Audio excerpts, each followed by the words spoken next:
Hi PSA members, PSA 23 is only 2 weeks away. Our Minister for Health and Aged Care, Mark Butler, has confirmed his attendance at PSA 23, addressing our profession for the first time since the federal budget announcement in April. The Minister's appearance at PSA 23 is an opportunity to hear directly from the government, and also it is a unique opportunity to establish a path forward for our profession in the presence of constructive consultation. Many of our members would know that PSA has not hidden our disappointment when it comes to the lack of consultation prior to the government's announcement on their 60-day dispensing policy. PSA has not let our profession's concern go unvoiced. However, it is so important that we are mindful about how we can do this in a very professional and pragmatic way that leads to the outcomes that we want to see, which is to benefit our profession and our patients. Basically, the take-home message for the government should be that our doors are always open and that we encourage them to use it. We want to have two-way, constructive and meaningful conversations with the government and the department about the future of our profession. The PSA, pharmacists, other professional pharmacy organizations, and the government at the end of the day all want the same outcome. Basically, we want to see a secure future for pharmacists and also better health outcome for patients, all of our patients in Australia. PSA 23 is a great opportunity for us to demonstrate that governments can and must work with our profession to achieve these aims. We need a strong presence at PSA 23. The numbers matter. So I encourage every one of us in the profession who can attend to come along and especially attend the opening plenary.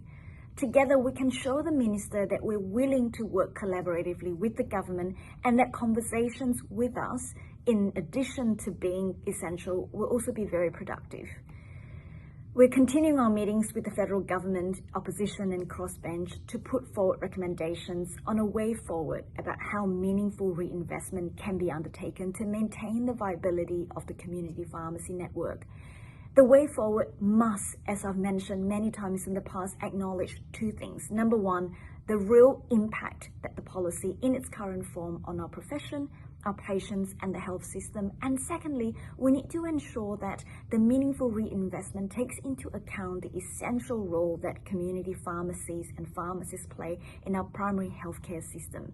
And this means reinvestment into areas such as pharmacy programs to ensure two things again: access to care and also medicine safety. Programs can include, removal, for example, the unnecessary caps on dose administration aids or medication management reviews. It could include pharmacy programs such as triage and referral and screening services and minor ailment services, for example, basically programs or services that pharmacists are already doing, but we're not yet adequately remunerated at the moment. Now, for those of you who practice in the community pharmacy environment would know that the past couple of weeks have been very challenging with the rapid rollout of the ODT program in the pharmacy. The ODT program in community pharmacy have had many challenges, but we want to reassure members that we're voicing all of your concerns and the challenges to the department. Another news this week is the changes that the TGA has now made in relation to removing restrictions placed on prescribers and dispensers on MS two-step medication, combination medication used for medical abortion. So if you have actually missed this, there's a link below to read more about it. Basically, why this is so important is because this move recognizes that pharmacists are medicine experts, and it recognizes that this is actually within the scope of our practice.